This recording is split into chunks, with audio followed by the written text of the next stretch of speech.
วัสดีครับนะวันนี้ผมมาออกหมายนะครับเป็นหมายแม่น้ำครับหมายนี้เป็นหมายที่ปีที่แล้วผมมานะแต่ผมจะเปลี่ยนคำอยู่ตรงนี้รอรุ้นกันว่าปลาจะเข้าแบบครับนะเอามา6 คำครับ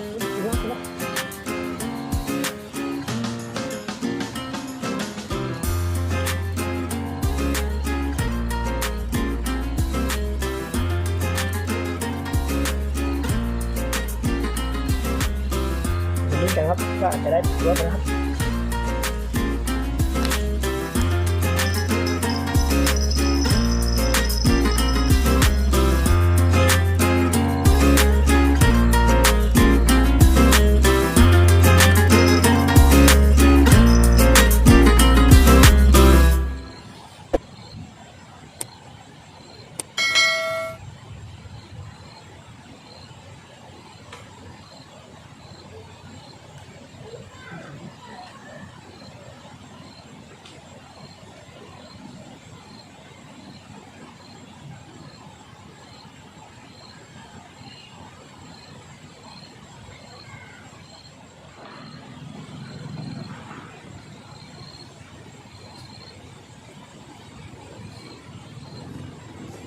ครับนะ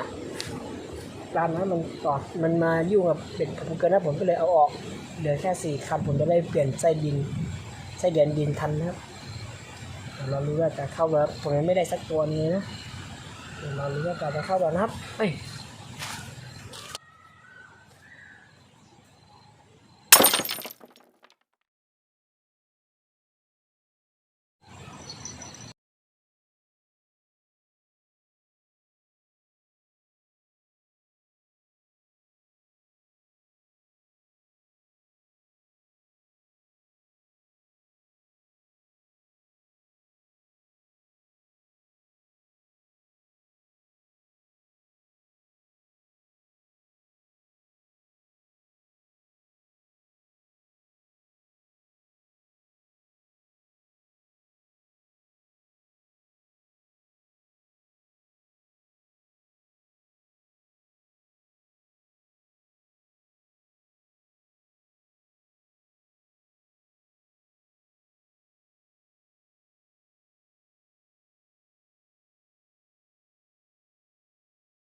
เงียบๆนะครับตอนนี้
ครับนะก็ถึงเวลาของเรานะครับก็คงต้องจากกันแค่นี้นะ EP นี้